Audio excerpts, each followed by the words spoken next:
E aí pessoal, tudo bem? Meu nome é João Francisco e eu tô aqui hoje para responder duas perguntas pra gente. E essas duas perguntas são: a primeira é: será que Deus se importa tanto com os detalhes da nossa vida?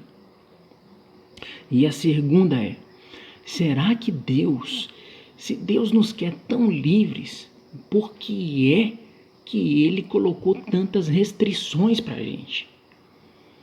E como um bom discípulo de Jesus, eu quero responder essas duas perguntas com uma história e a outra com uma comparação. Então vamos lá.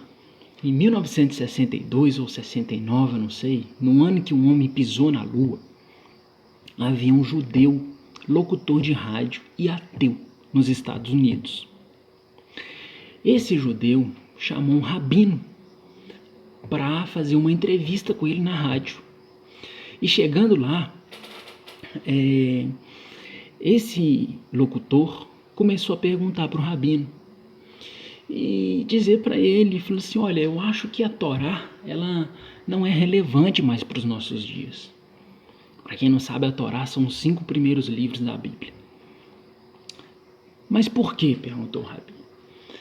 Porque tem muitas coisas lá que são muito duras. Tem algumas coisas lá que Deus diz que se um filho responder o pai, ele tem que morrer. Se uma pessoa foi pega no flagra em adultério, ela tem que ser apedrejada até a morte.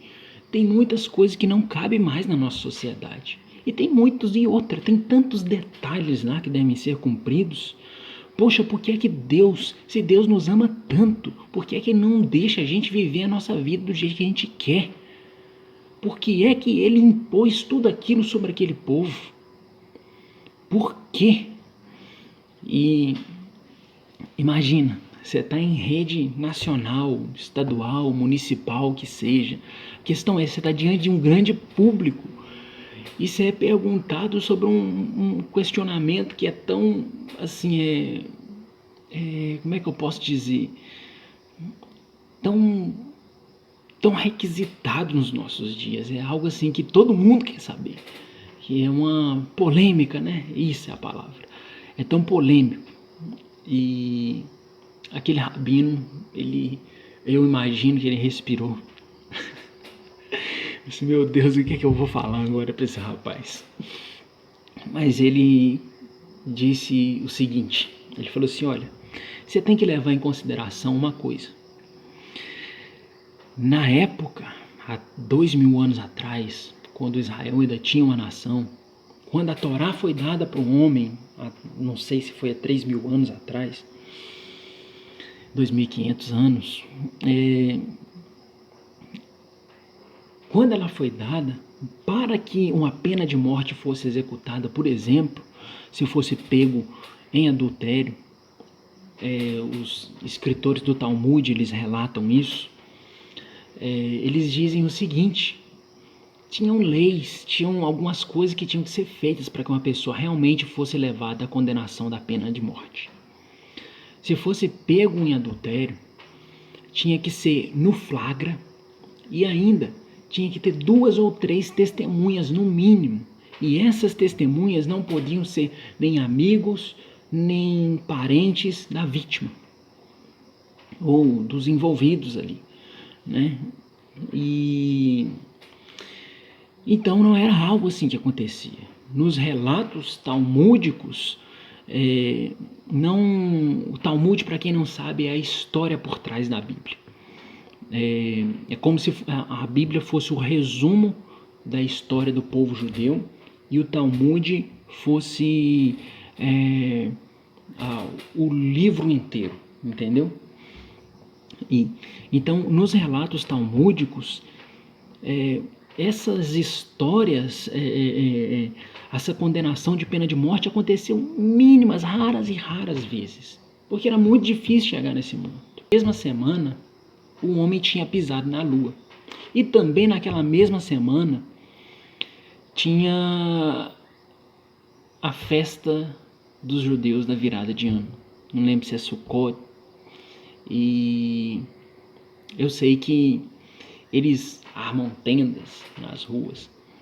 E eles começaram a festejar lá nos Estados Unidos. E juntaram toda aquela gente. E eles começaram a festejar. E depois de muito vinho, de muita alegria, e de muita dança, de muita festa, e muita conversa, um rabino mor deles lá chamou alguns pensadores, algumas pessoas. Ele tem sempre aqueles que gostam mais de pensar, tem aqueles que gostam de contar piada, tem aqueles que gostam de, sei lá, de conversar fiado, e tem aqueles que gostam mais de pensar. Então eles se reuniram ali e eles começaram a perguntar, e o rabino mor deles lá começou a questionar para eles e perguntar para eles.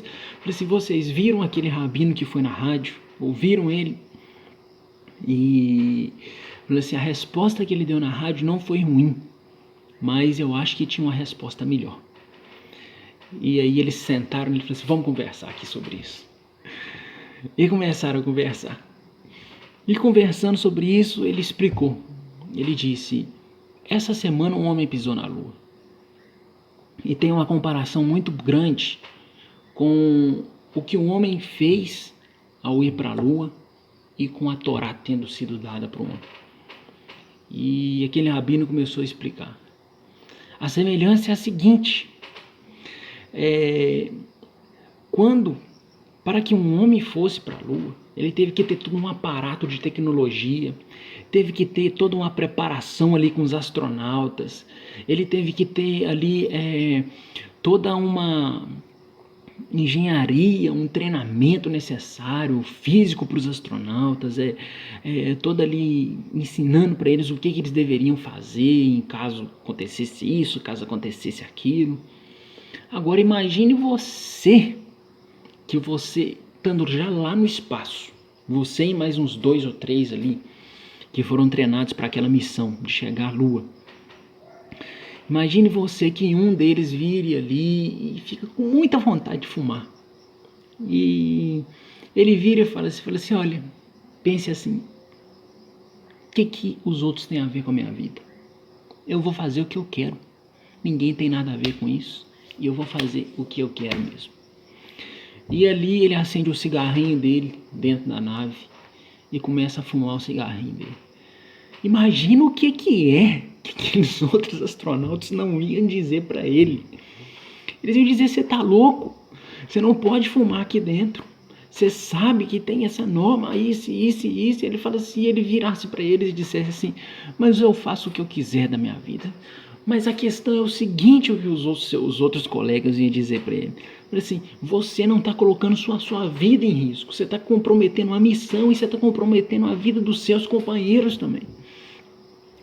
E a questão toda é essa por trás da Torá.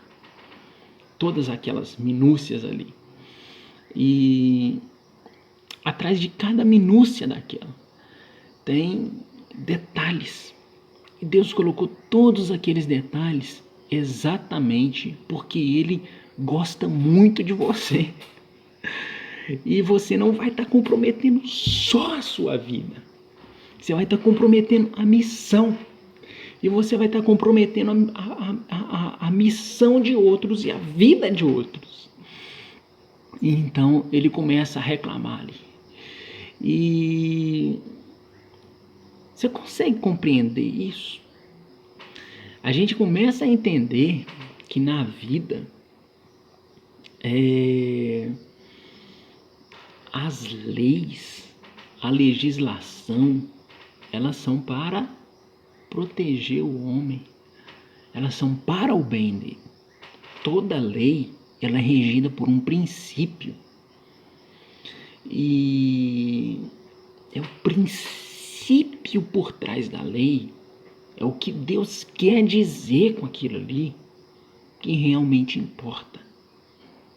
Consegue compreender o que eu estou querendo dizer? Então,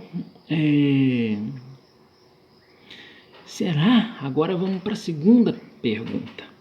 A segunda pergunta é a seguinte: e por que é que Deus não me deixa viver a minha vida em paz? Se Ele me ama tanto, se Ele me quer livre, por que é que Ele impôs tantas regras Ele não me quer livre? Por que ele colocou tantas regras assim? Agora a comparação. Imagine que tem uma pessoa que tem um espírito muito aventureiro e ela quer praticar bungee jump. Aquele negócio que você pula de uma ponte só com uma corda amarrada no pé. E a pessoa, ela, enquanto está pulando, ela se sente livre. Ela pula de lá de cima e fala assim, nossa, eu tô livre. Agora, imagine que essa pessoa pula de cima da ponte sem aquela corda amarrada no pé. Você acha que aquela pessoa ia se sentir livre? Ou você acha que ela ia sentir o seguinte, eu estou morrendo, a minha vida acabou? É justamente a segunda opção que essa pessoa ia sentir. Por quê? Porque ela não tem nada que segure ela. Ela não tem nada que aprenda. E é exatamente a mesma coisa que Deus faz com a gente.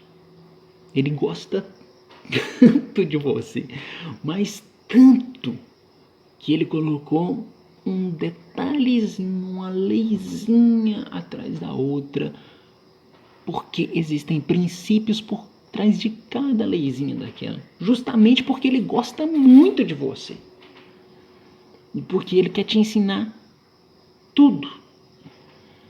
Consegue compreender? Então, você, quando uma pessoa pula de lá de cima, ela só se sente livre porque tem uma corda segurando ela. Ela tem algo que a faz se sentir segura. Consegue compreender? Então, a resposta para isso tudo é que sem lei não existe liberdade. Sem legislação não existe liberdade. Você consegue entender isso? É isso aí. Uma boa semana para vocês, um bom fim de semana e Deus abençoe. Tchauzinho.